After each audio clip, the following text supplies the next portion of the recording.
Thank you very much, Ike, and everyone. Good evening. Once again, thank you, everyone. Thank you for the opportunity. Let me thank Dr. Nwari, the convener of the Frontiers in Science, Dr. Sob, for the opportunity to share this perspective with you. I'm not a scientist. I'm not going to talk a lot about DNAs and all this stuff, even though I started my life from science with a pharmacy degree. But I've since most of my life worked in business.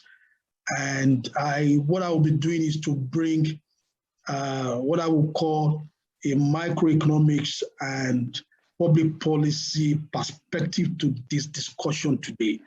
I think I'm very glad that our chairman is an economist, and therefore he will amplify properly in many areas in which that will need the right, much more detailed economic amplification beyond what I can coming from business. So let's go. Good. So I'll be talking to you today about the role of private sector in, let me just do this something quickly. Okay, I will be talking to you today about the role of the private sector in scientific research in Africa. So I'll be adopting a public policy perspective in the discussion. Can we take the polling off? I think it's coming on the screen, I think. Maybe let me just put it off my screen. Good. Right, so I'll be talking to you about the role of private sector in scientific research, and I will be speaking from a public policy, microeconomic perspective, and also from business perspective. The first thing I like to do is to share a couple of definitions. My first definition is, I found this in this chart very interesting from one of the leading European digital education institutes at the EIT Digital EU, in terms of what is the difference between research and innovation and how they connect themselves. And it has some relevant applications to what we are going to be discussing today. According to them, research is when you give money, and which is funding, research produces knowledge. And knowledge itself is applied is commercialized in an innovation process to produce money. And that money itself goes back into a cycle of research, which produces knowledge and innovation. This is very interesting because this cycle, we're going to talk a lot about it in the course of this presentation. But in terms of just a little bit of tweak, what I'd like to add to this chart is that it is not everything that is commercial. There are also innovations that is not necessarily about money. There are social innovations where we are solving social problems. That also follows the same route in which what is produced by innovation through the application of knowledge is not necessarily money, but it is a problem solved for society which impacts society positively beyond commercials. So a couple of key definitions, I just pick a couple of key definitions from Kwon Duong. This says that research, basic research, which we all know, a lot of scientists are on this seminar today. I also recognize that some of us are not necessarily scientists, so let me just quickly run through the definitions. That basic research is experimental or theoretical work undertaken primarily to acquire knowledge of fundamental original foundation of a phenomena with observable facts. But the key thing I want to underline here, which is important to our African discussion, is that basic research is done without any particular application or use in view. I will get back to these issues in the course of this presentation. Then applied research, on the other hand, is the original investigation carried out in an effort to acquire knowledge, but it is focused towards a useful aim and objective. And innovation largely they defined as invention of something new. But the World Bank, in its innovation policy guide for developing countries, define innovation as technology and practices that are new to a given society. It says that they are not necessarily new in absolute terms. And I found it very interesting that they also said innovation is distinct from research. In fact, that it does not necessarily need to come from research. And innovation is driven largely by entrepreneurs, because innovation is largely a social process. And I'm sure we're also going to have some of this application from my chairman, who is a scholar of entrepreneurship. Innovation is a social process driven by entrepreneurship. But we'll link it back to where we are coming from. Taking knowledge from research, taking it into an innovation production process to solve social problems, and of course, producing either money commercially or solving social problems. So in terms of key takeouts, is that research is production of knowledge, and innovation is the application of knowledge to solve industry or social problems. So if we extrapolate it further, we could say that research as knowledge production is done by academia and the universities. Largely, we will question that later on. And the application of commercialization of knowledge is done by industry, profit or non-profit, to solve social problems.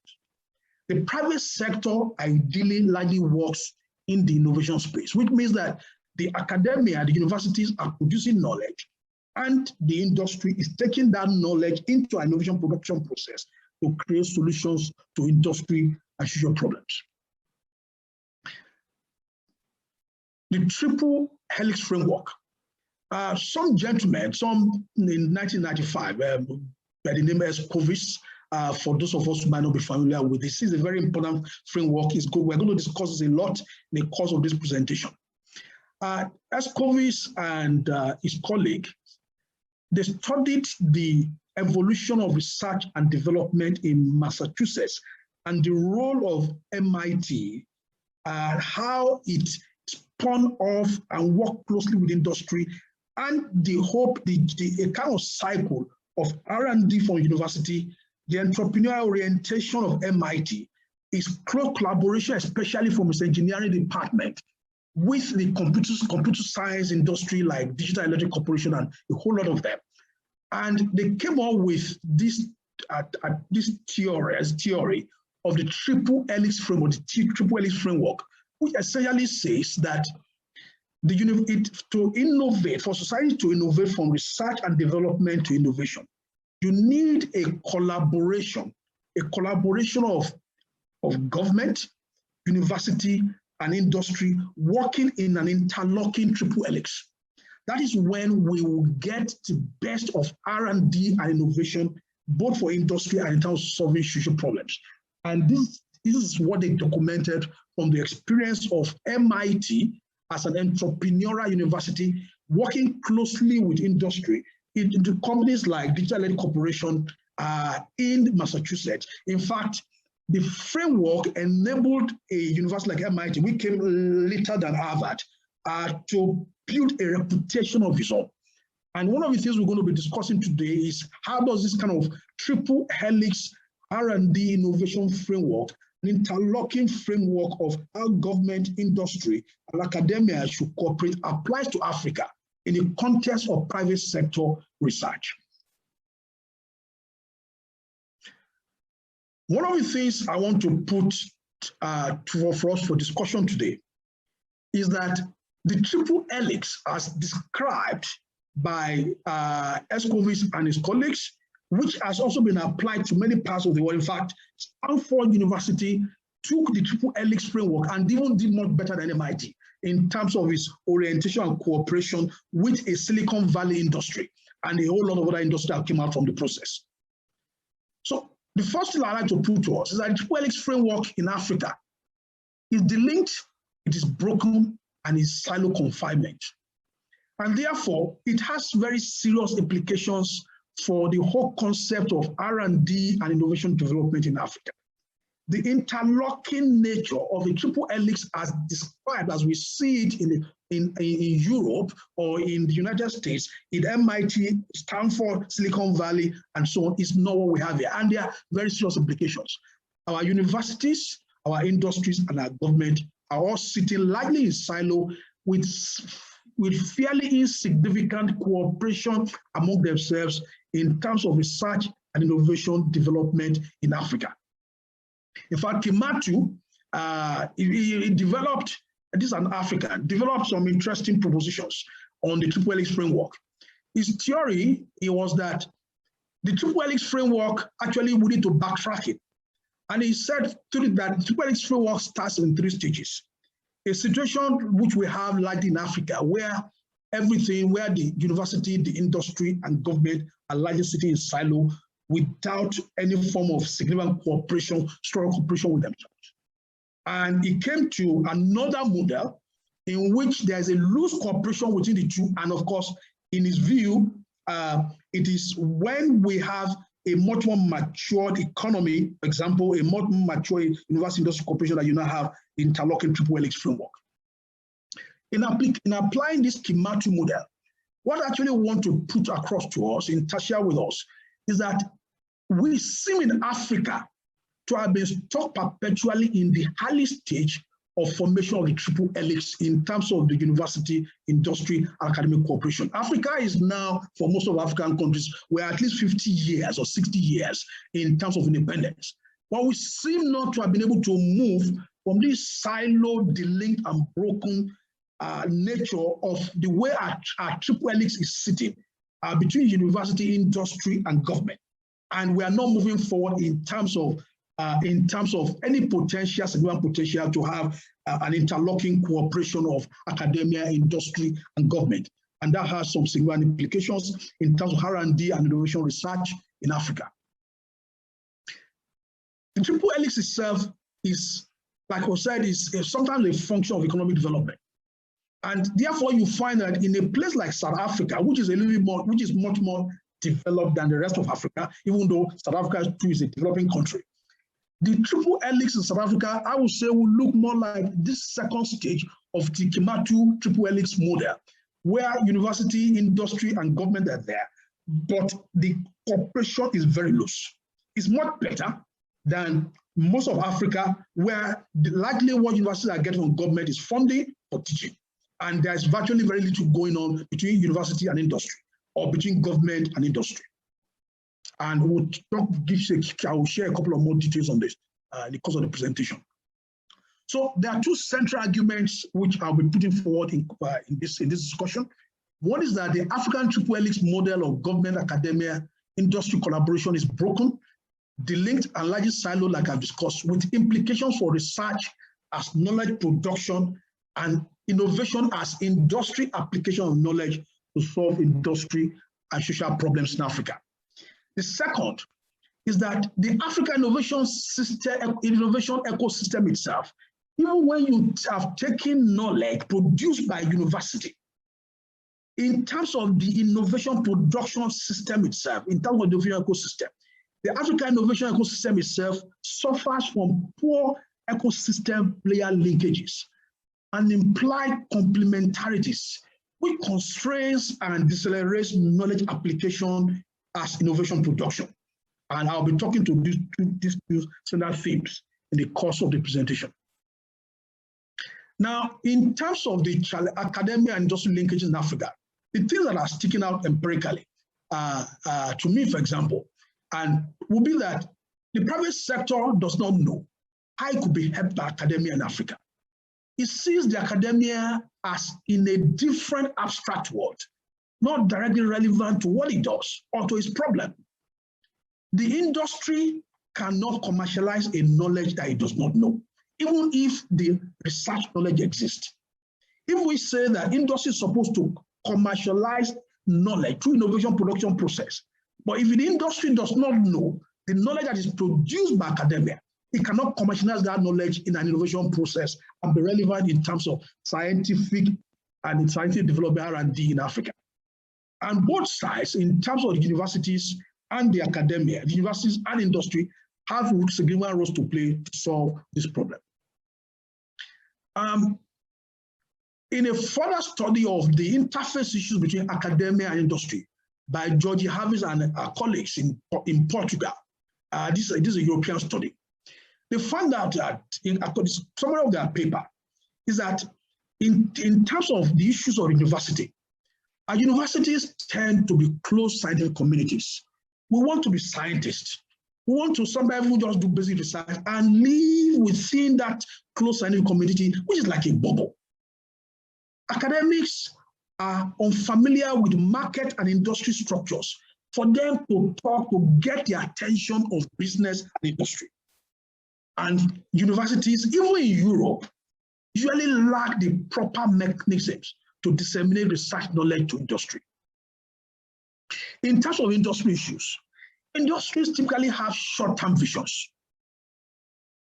For us in business, it is about what have you produced? We're going to go to the stock exchange every 3 months.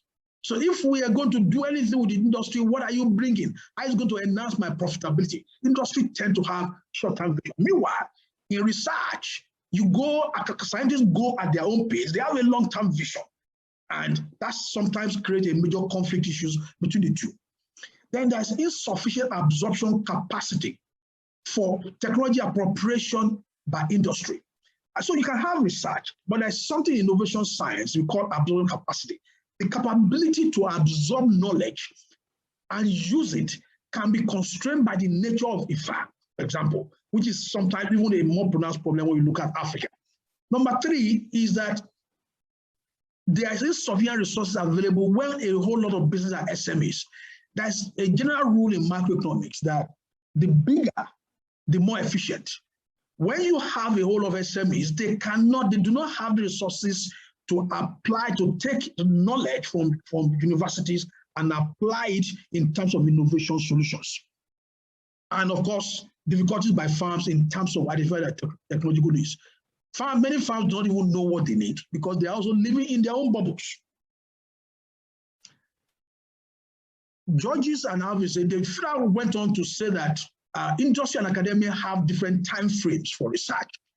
In industry, we have a short-term concrete outcome outlook versus long-term loose outcome outlook by the academia. We have different attitudes towards cooperation objectives. We are looking at profit.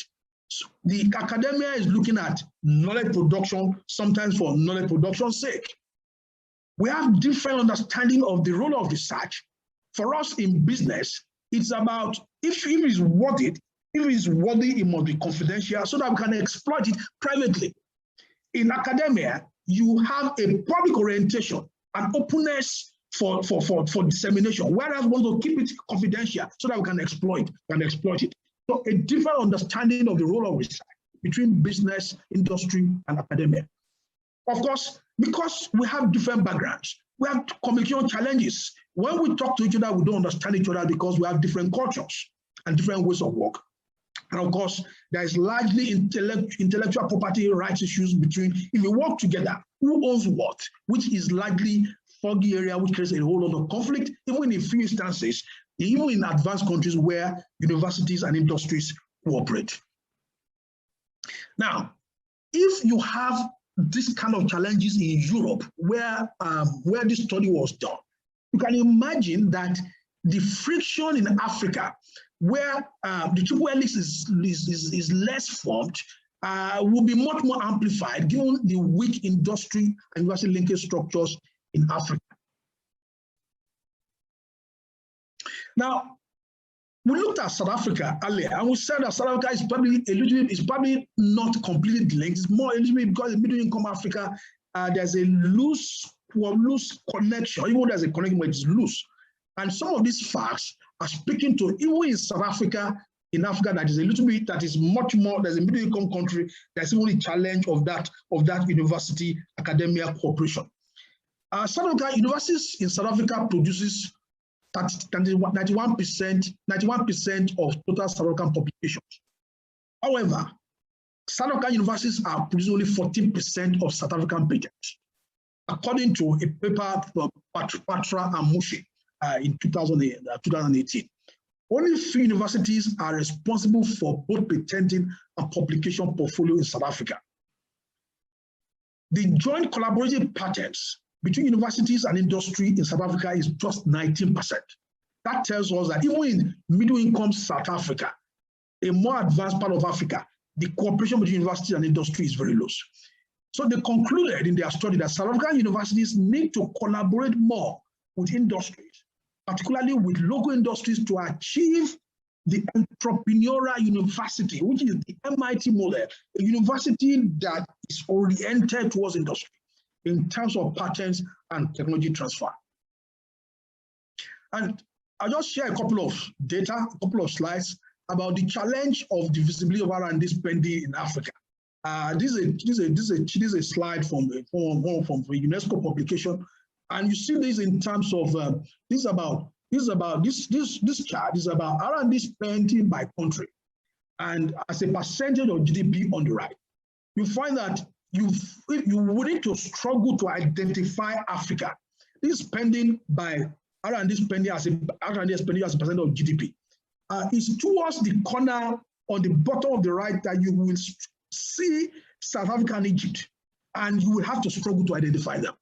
That tells us that in terms of R&D spending in Africa, that we are not very visible. And I'm not saying anything new; it's very obvious to all of us. Another chart from UNESCO: top 50 R&D spenders in terms of share R&D expenditures by business sector. In top 15, Africa is not there. But what is more important in this study, and I think Dr. Warren must have shared this slide in one of his presentations, is that you will notice here that the private sector is actually the biggest R&D spender in many of these countries, in the first world. And therefore, the private sector critically have a role to play in terms of R&D spend. But the question is in Africa, and a private sector that does not even have any form of significant structural deliberate link with its knowledge production sector in terms of university, it will be a challenge for us to get to this point unless we fix that broken helix problem. Further data. This is from a World Bank publication in terms of innovation policy guide for developing countries. Top R&D companies from developing and emerging economies. We do not have any Africa representation. We have the Samsungs and so on, the big corporation. And this is pointing to a problem of size. When our corporations are too small in Africa, they can also not do good R&D because there's a correlation between the size of farms in Africa are too small, and therefore it also affects their capability to do R&D on scale. What I want to point out here in this chart is that we have Petrobras of Brazil, which for Nigerians is the equivalent of the Nigerian National Petroleum Corporation. So a Petrobras in Brazil is very much involved in R&D. One of the things we need to ask ourselves, especially for us in Nigeria, is that how can we engage in Nigerian National Petroleum Corporation with the resources that it has to do better cooperative research with our university? Because that's an example of a big corporation. It's got size and it's got resources like Petrobras, but we are not seeing NMP's Nigerian National Petroleum Corporation do any form of research significantly, and I'm sure the same thing applies to many of our African countries. Another interesting data: number of developing economic companies in the Global 1000. The only part of Africa that is present in terms of this chart, Global 1000, is South Africa. The instituted patents granted to top 15 developing and emerging companies in 2008. Again, only South Africa is present. So Africa, we are not present. This largely say we are not present in terms of R&D, in terms of globally. And what are we going to do now? So in looking at those data, the World Bank looked at Africa is not doing, the private sector in Africa is not doing good R&D. And they identified these issues as the reasons why by the International Finance Corporation, why private sector in developing countries like Africa do very little research. The first one is that for firms in developing countries, it is cheaper for them to buy or copy existing foreign technology rather than do risky R&D, given that most developing country firms are far away behind the technology frontier. Number two is that the domestic markets in Africa are generally less competitive, with very little incentives for farms to innovate. If farms are big in Africa, they are probably doing so because they have a good government relationship. Competition is what drives innovation. And a whole lot of our big farms in Africa have a way of capturing institutions. Therefore, they are not under pressure. They are like near monopolies in their own right. And therefore, they do not have sufficient incentives to innovate, even for the big corporations. And many of them lack scientists and engineers to undertake formal R&D. Most farms in Africa are too small with constrained resources for R&D, which we are discussing. The cost of capital is generally higher given risk in Africa compared to developed economies, which further amplifies the risk of R&D. R&D is a long-term thing. And therefore, if cost of capital is high and you are undertaking longer R&D, it amplifies risk, particularly for business and industry. And therefore, they will shy away from doing long-term R&D. Then there's the unconducive and unstable volatile macroeconomic environment, which is not conducive to lengthy and long-term R&D. We all know that our government policy changes with every election in Africa. And there's poor intellectual property protection regimes that do not protect innovation and research from being copied and appropriated cheaply by others. And there's a high transitional cost of setting up and operating farms in developing countries. This is a study by International Finance Corporation, and they are very relevant to many of African countries. So how do we solve this Africa's delinked, broken, and siloed triple helix problem? How do we move from this broken siloed model here to what we have in the MITs in the Silicon Valley on the right? Before we go into the solution issues, I want to just share this example. As for me, I find this very classic of Nigeria in terms of the complete delinkage between academia and industry in Nigeria. The Nigeria Economic Summit Group, for our friends from outside Nigeria, is the private sector think tank, is a large formal body of industry that works with government in terms of lobby and economic policy. Every year they have a major economic policy conference with government. Then we also have the Nigeria Economic Society, which is the academic society of economics professors in Nigerian universities. They publish Nigerian Journal of Economic Research, something like that. But in the last 10 years, you have never seen the Nigeria Economic Summit Group and the Nigeria Economic Society coming together to do anything together. Even though the agenda of both organizations is the same. It tells us how it is a classic example of the delinkage between industry and academia. You can extrapolate this to many areas of business where industry is on one hand and the universities are living, both sides are living in their own bubble. Now, the key problems that Africa's research and innovation must solve are the things I listed here. I just listed a couple of things they do. More than that, poverty and inclusion, industrialization, jobs and employment, solving our potential demographic catastrophe and turning into a dividend. Because we have a lot of young people, if you don't create jobs for them, we have a problem from North Africa to South Africa to West Africa. Is a major problem. Agriculture, food security and productivity, leveraging technology, inclusive and affordable healthcare, energy poverty, shelter and housing poverty, digital inclusion, financial and broadband, transportation, connecting our rural population better to market, and even urban transportation in our cities, water, sanitation, and sewage, which connects back to healthcare, inclusive quality education and shared mobility. Now, we discussed basic research. We discussed applied research earlier, and we discussed innovation. In my view, if our knowledge production factories in the universities are not speaking to these issues, if our universities if we are producing knowledge for knowledge's sake, and we're not talking some of these issues, it will be very difficult for people on the innovation side, on society side, to appreciate what the universities are doing. And therefore, for both of us, both on the innovation side in terms of the industry and in terms of academics, these are the problems that we need to tackle together, from knowledge production to innovation to solve industry problems, so that research and innovation impacts positively on Africa.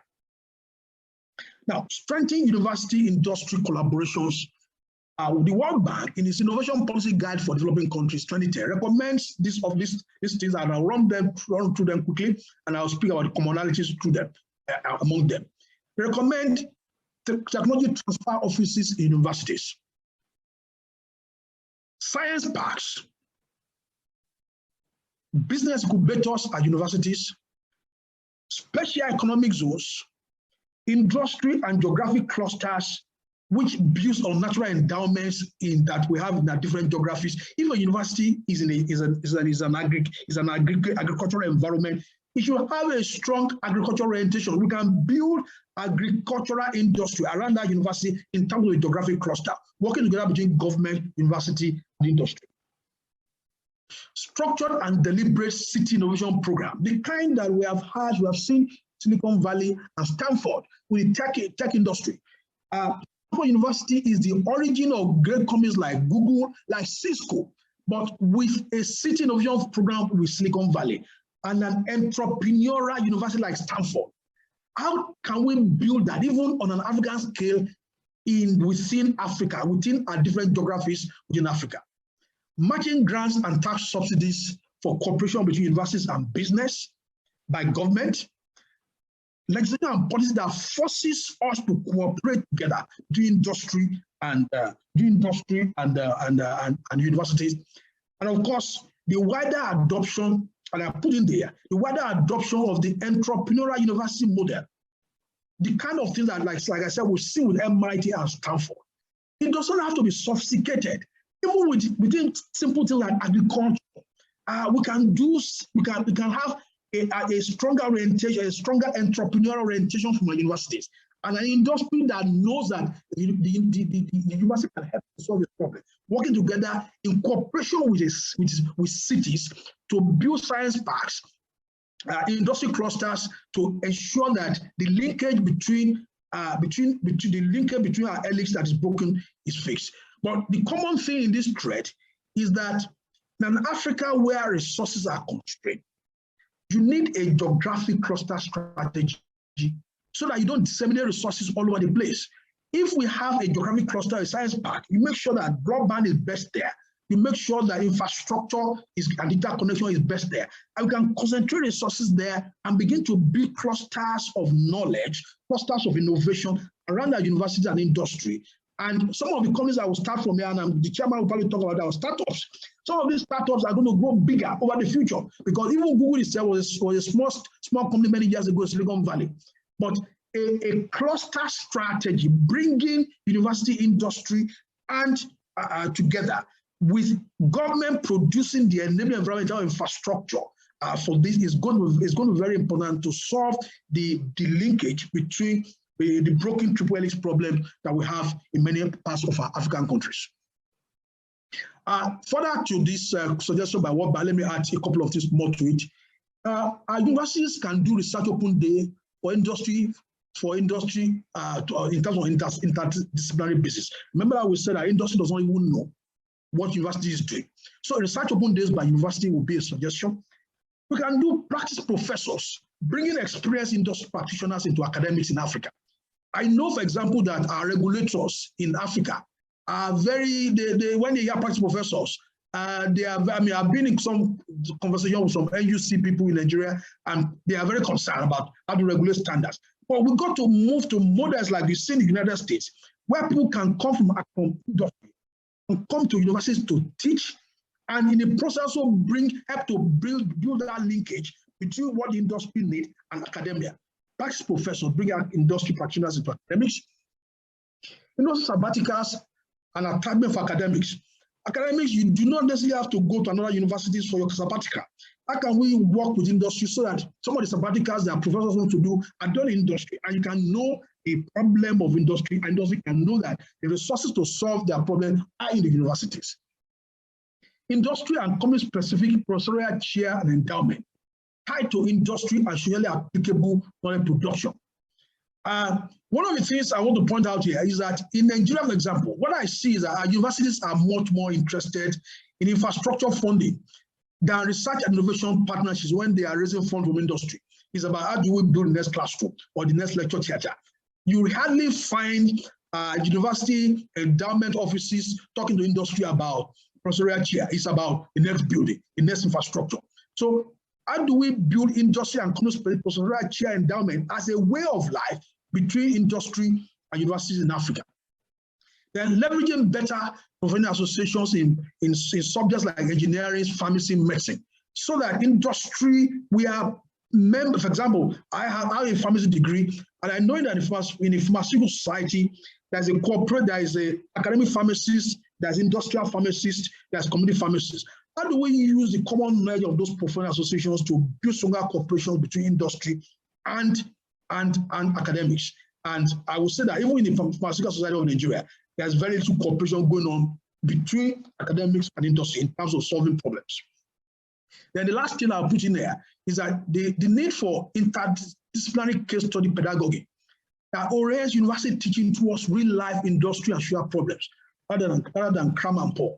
My experience as a student was that we did very little case studies. It was about how much can you remember and regurgitate.